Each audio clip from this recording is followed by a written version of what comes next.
estava na aula passada. Então, foi a aula passada, hoje José pode pegar. A aula passada foi a aula 13. Então, quarta-feira eu não dei aula. Aí veio o Léo. O Léo então deu a parte que eu pedi para ele dar. No sábado, à tarde, eu dei a aula que eu chamei de 13 linha. Tá? Então, a aula da semana passada, que foi a aula 13, ela foi dividida uma parte de 2 horas. Eu acho que deu quase 3 horas de aula que ele me falou, né? Deu uma aula mais longa, né? Na quarta-feira, e aí eu dei uma aula também no sábado à tarde. Então, 13 linhas. Então, hoje é a aula 14 por conta disso. Eu não contei e peguei a parte dele e preferi fazer uma aula quebrada na semana passada. Então, nós na aula passada introduzimos, né, a ideia, vamos trabalhar, nós fechamos o que nós estávamos fazendo das simetrias de gauge, trabalhamos a simetria, trabalhamos o caso de uma eletrodinâmica com portadores de spin zero, objetos carregados com spin zero, e vimos que modificação isso podia trazer para a equação do Maxwell. E aí a gente entrou na discussão do campo relativo. Eu vou fazer a seguinte coisa, eu não vou repetir o que já tem. No curso de eletromagnetismo, no semestre passado, no curso de eletromagnetismo do semestre retrasado, 2012-1, e no curso de teoria de grupos, no curso de mecânica clássica, também está na rede aí, eu já fiz extensivamente grupo de Lorentz em várias situações. Então, eu não vou ficar repetindo o grupo de Lorentz, não vou repetir essa discussão de formalismo covariante. Eu vou supor que isso aí já faz parte, é um pré-requisito, vamos colocar assim. Então, eu já vou entrar direto nos campos relativísticos, supondo que já se conhece minimamente, né, o que é a formulação covariante no espaço de Minkowski, a discussão da métrica, a métrica induzida pela radiação eletromagnética, a métrica da luz. Então, no espaço de Minkowski, vamos supor que nós já conheçamos a formulação covariante.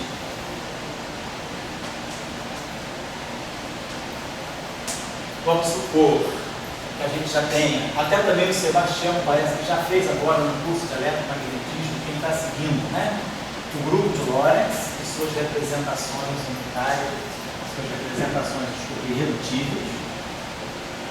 Então a gente está tendo as representações irredutíveis do grupo de Lorentz.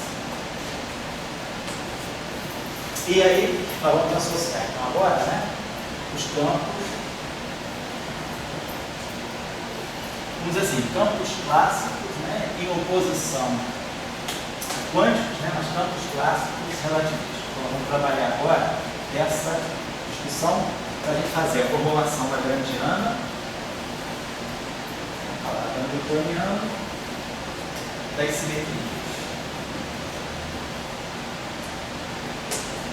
Então, vamos trabalhar um pouco essa discussão. Então, vamos dizer assim, o pré-requisito aqui, eu vou colocar os cursos, né, os cursos de eletromagnetismo. Os mais recentes foram esses, né, eletromagnetismo 2013, 2012, perdão. Eletromagnetismo 2012, estão lá no projeto de videoaulas e estão no professor global. Então, só dar uma olhada aí, porque isso aí já também muita gente já conhece, tem gente que já conhece, só quer a graduação também. Então não vou perder tempo nisso. Beleza. Bom, então na aula passada nós chegamos, né? Nós estabelecemos então as equações, né? Eu tinha colocado isso para vocês. As equações de Euler-Lagrange relativísticas.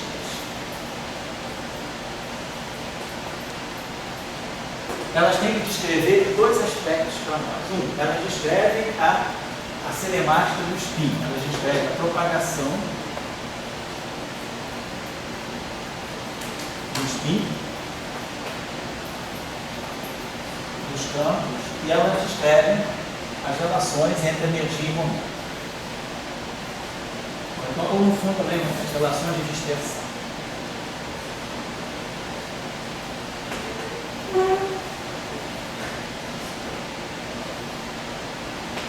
As relações de dispersão na formulação ondulatória, né, que a gente sabe que são duais, né, das relações entre energia e momento na versão corpuscular. Relações de energia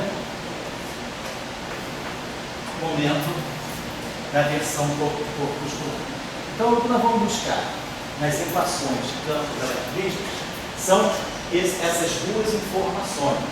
Vamos trabalhar os campos especiais, as representações mais importantes, e depois a gente vai fazer a formulação lagrangiana em geral. E aí eu já vou trabalhar no formalismo tovariano, vamos trabalhar já com derivadas superiores, porque a gente vai discutir um pouco a questão do spin, a propagação das correntes do spin. No caso de derivadas superiores, tem algumas coisas interessantes. Eu até mandei um trabalho para vocês esse domingo aí sobre a questão dos monopolos magnéticos, os esquirmions, né? Vou ver se coloco a última aula do curso sobre esses esquirmions aí, que são objetos interessantes que estão aparecendo muito na matéria condensada também. Então, e isso aí é importante porque, na verdade, está levando em conta, está em jogo aí, é a discussão dos. Bom, então vamos lá. Então, na aula passada, no final da aula passada, de sábado, a gente já tinha colocado aqui a discussão dos π00. Os π00, nós estamos associando o campo de Klein-Gordon, né?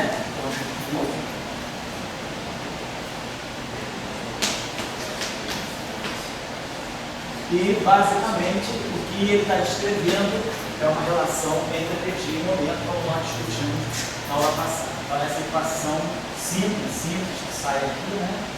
Este parâmetro tem dimensão de massa com comprimento a -2, esse campo aqui rosa. Então, esse campo aqui está descrevendo uma relação de dispersão que é não homogênea, né, no que diz respeito à energia, frequência comprimida, vetor de onda que sai daqui no ômega 2, né, sair daqui para nós é ômega 2, então a capa 2, C2, mais. No resto da aula passada eu tinha colocado 5, se eu falei, se eu botou, Felipe? Se eu provar. Se eu quadrado. Então, psi tem dimensão de comprimento a -1.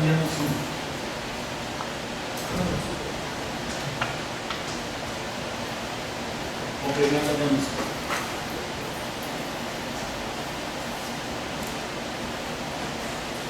Então a gente ia trabalhar nessa relação, que era a relação de dispersão, e se a gente fizesse aqui a relação para a versão corpuscular, a gente multiplica aqui por H cortado ao quadrado. Então, na versão, então isso aqui é a versão ondulatória, campo como campo de radiação,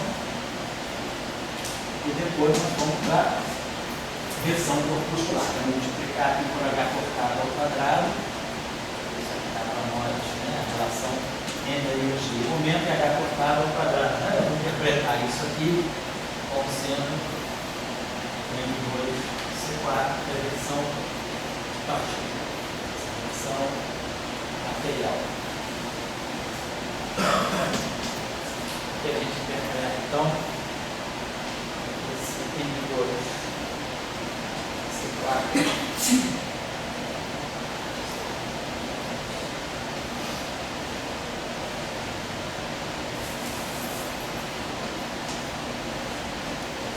A gente relaciona essa massa aqui, né?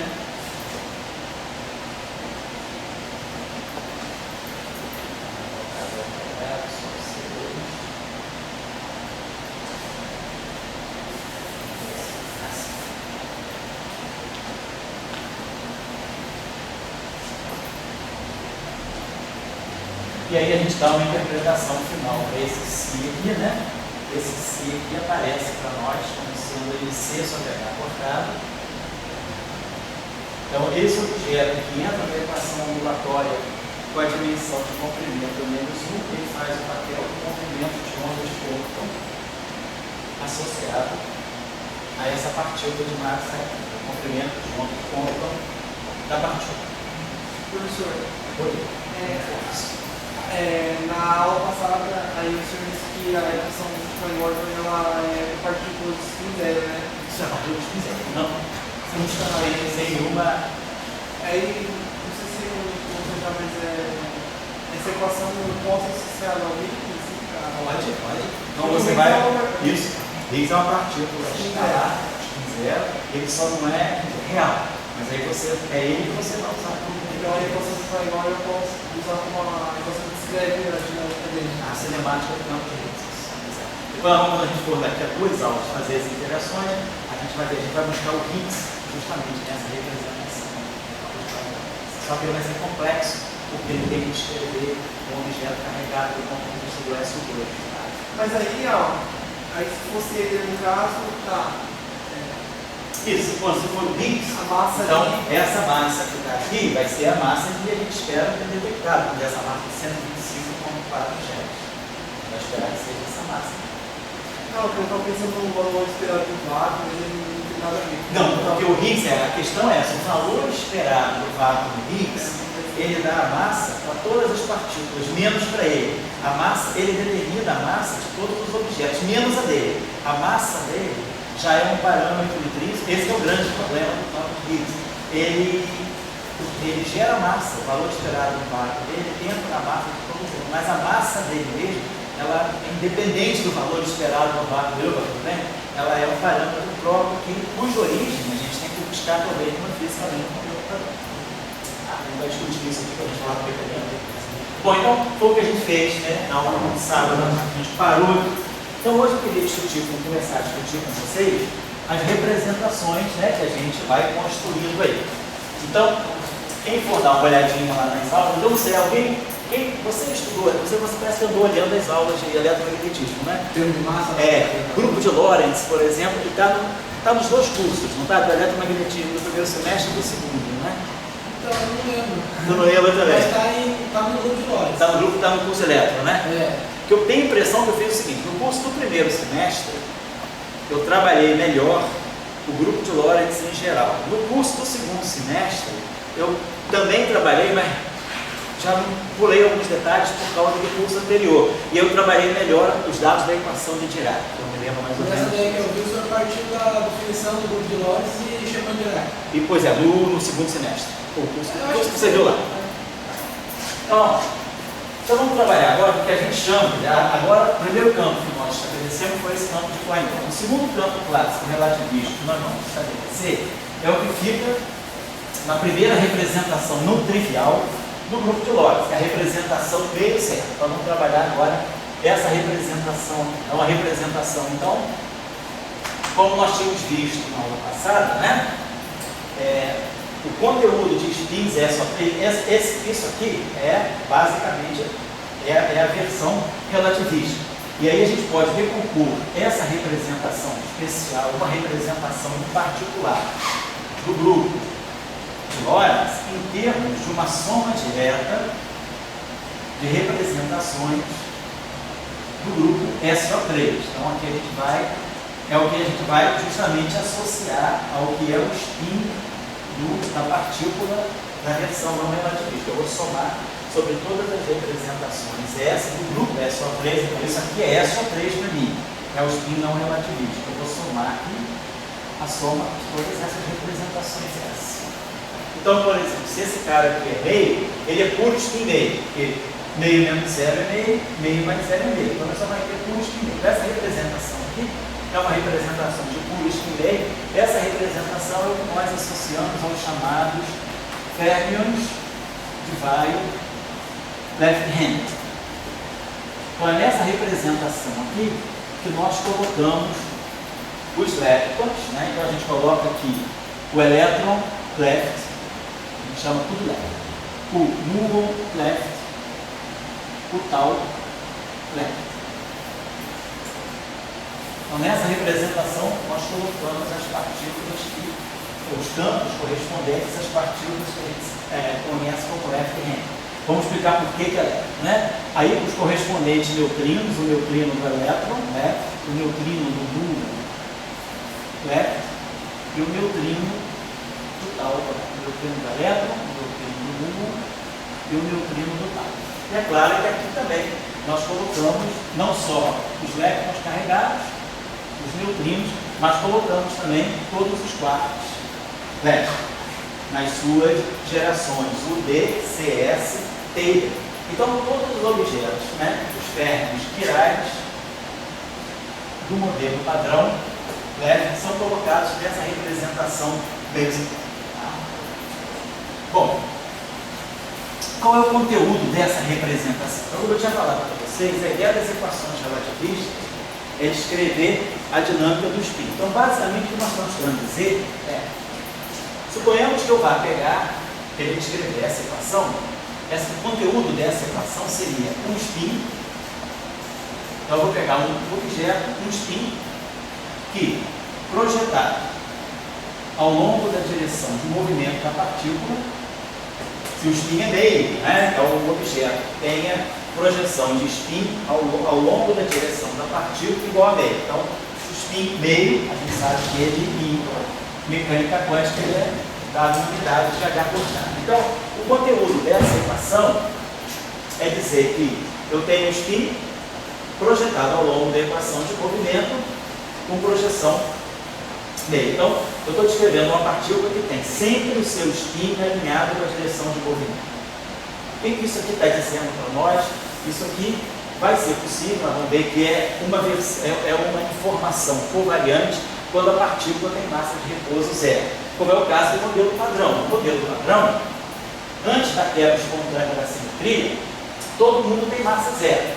Quando o campo de Higgs entra em ação e acopla a representação leve com a representação right e ganha valor esperado no vácuo, ele ganha massa e aí ele junta, né, essas duas quiralidades numa partícula só. Mas por enquanto eu tenho uma coisa chamada elétron left.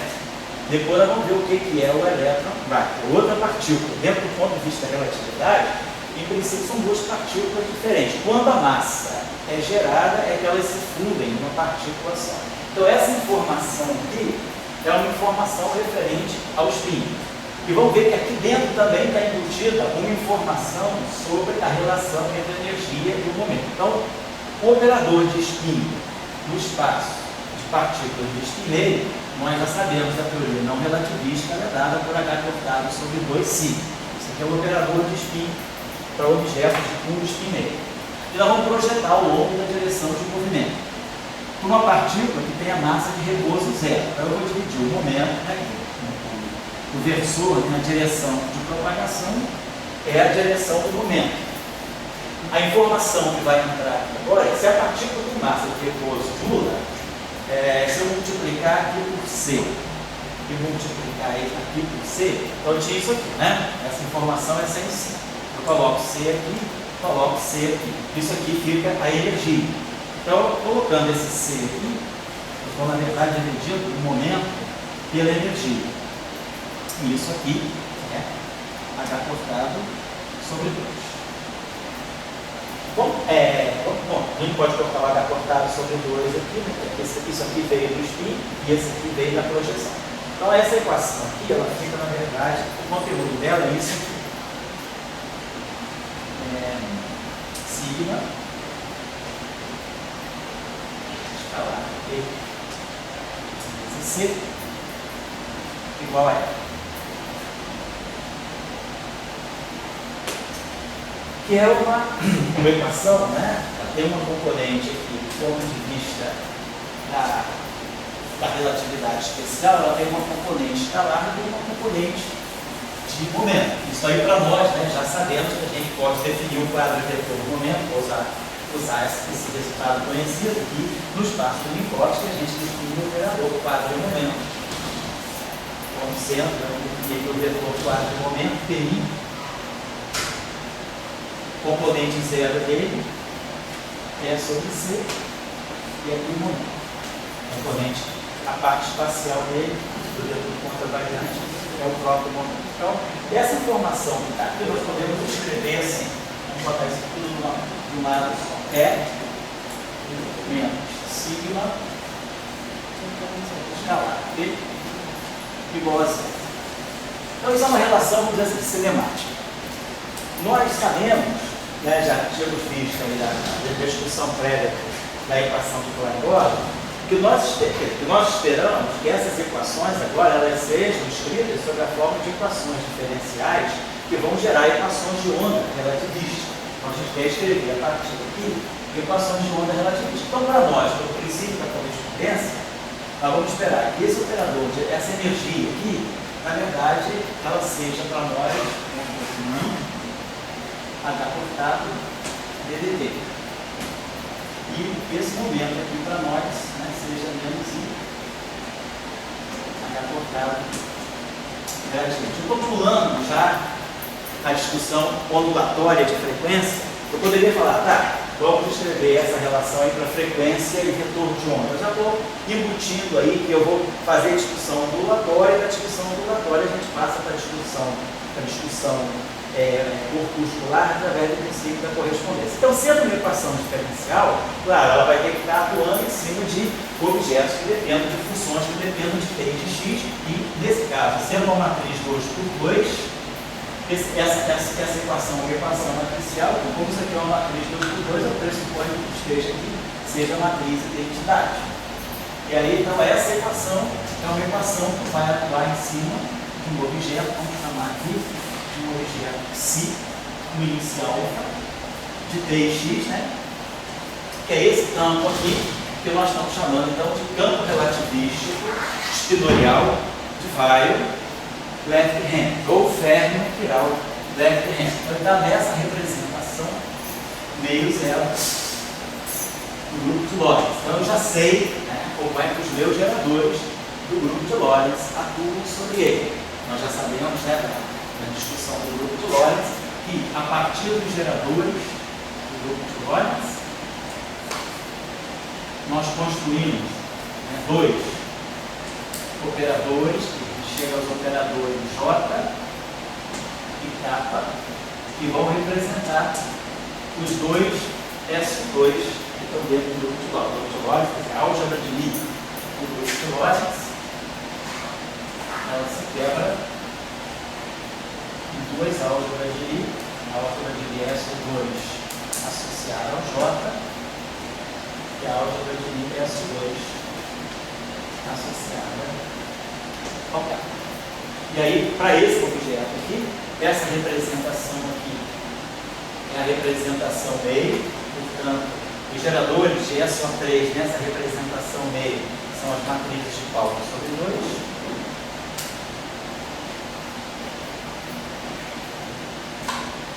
E os geradores K são todos trivialmente representados. Olha como a gente tem essa representação. Aqui está assinalada, né, a característica da representação do grupo de Lorentz, que é dos geradores que atuam sobre esse objeto. E lá está assinalando aqui a equação de onda. Então, a equação de onda que nós deveríamos ter seria essa aqui. I, H cortado, ddt, psi alfa, menos, aí aqui tem menos fica mais, né?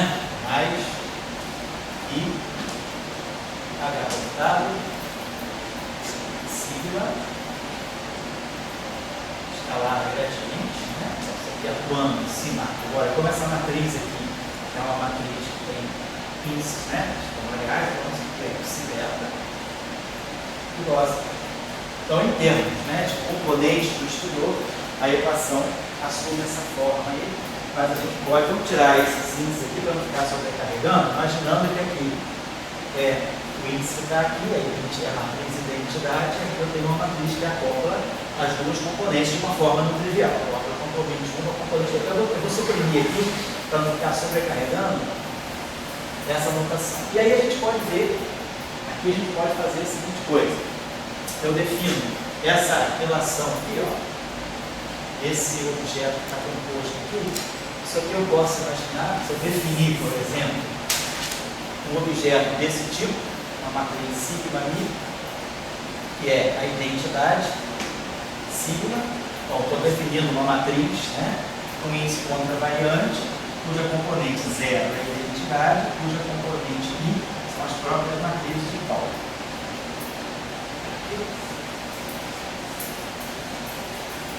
E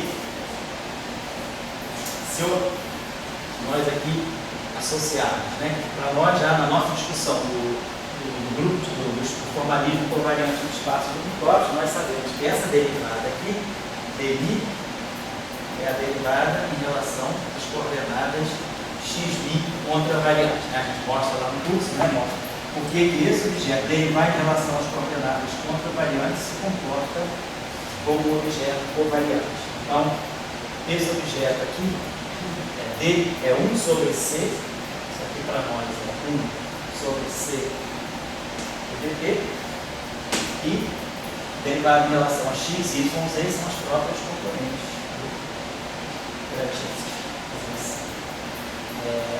Só para pensar que está faltando um Czinho, eu esqueci um Czinho aqui.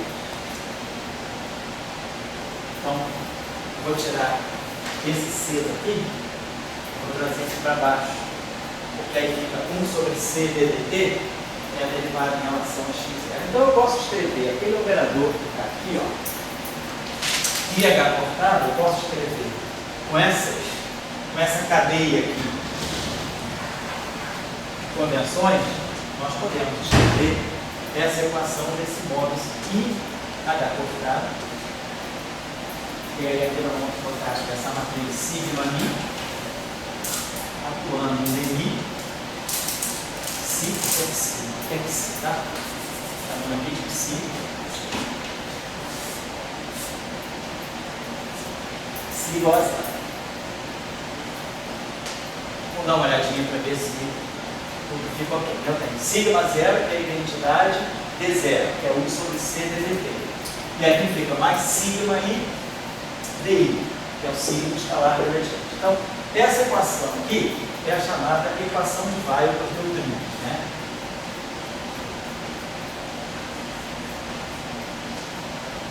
Pelo seguinte, claro que no modelo padrão, os neutrinos são elétricos, sabe, né, da física de interações, tudo bem, né? A gente sabe da física de interações fracas que o neutrino de baixas energias, né, ele aparece só na versão elétrica. Hoje agora a gente já não sabe mais se o neutrino é uma partícula de Dirac ou se é uma partícula de Majorana. Essa discussão ainda não está clara. De qualquer maneira, se o neutrino for uma partícula de Dirac, ele vai ter componente elétrico e Wright independente. Se ele for uma partícula de Majorana, a componente Wright dele é conjugada de carga da componente elétrica. Tem uma relação aí que está clara lá no nosso curso de equação de Dirac. Se eu dar as aulas de 2013 e 2 de eletromagnetismo, está lá a discussão de Majorana, Weyl e Dirac, né? Então, nesse caso aqui, então, essa seria a equação de Weyl do neutrino. E o conteúdo físico dela vai dizer isso. Eu estou diante de uma discussão. Esse statement é relativístico. Se uma partícula tem 1,5 de massa zero, e se ela se propaga com um spin alinhado com a direção de movimento para um observador, essa informação aqui é independente do referencial.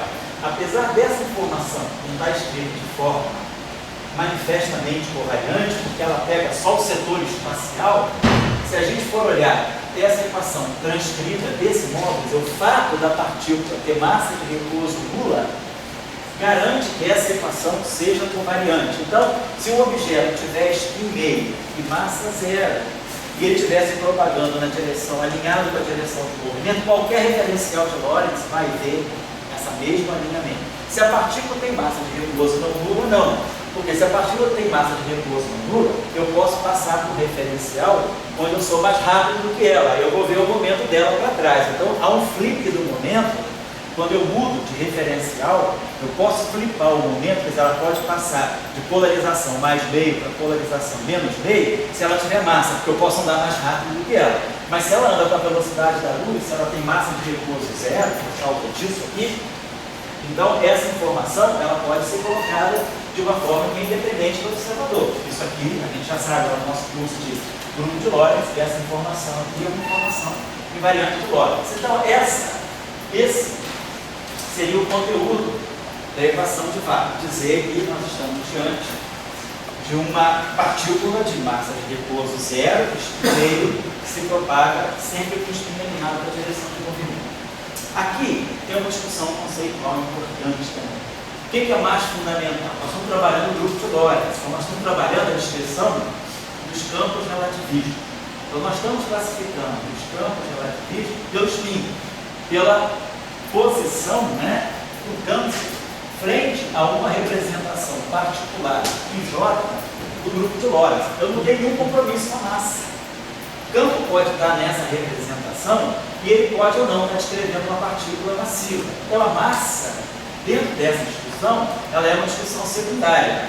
E se a gente olhar o modelo padrão, a partícula ela nasce com spin. Quando eu defino um campo relativista, para nós um campo relativista é uma função que toma valores, né, de um espaço vetorial correspondente a uma função diferenciável, né, das coordenadas espaço-temporais, que toma valores numa dada representação do grupo de ordem. Para mim, isso aqui é um campo relativista. Né? Ele está nessa representação aqui, é uma função das coordenadas espaço-temporais que se transforma covariantemente de acordo com essa representação. A massa é uma outra informação. Oi, Beatriz, tudo bem? Deixa eu pegar uma licença um segundinho, que eu estou com a professora aqui, que eu queria dar uma palavrinha, ela vai viajar para Porto Alegre, tá? Peço desculpa aí a audiência.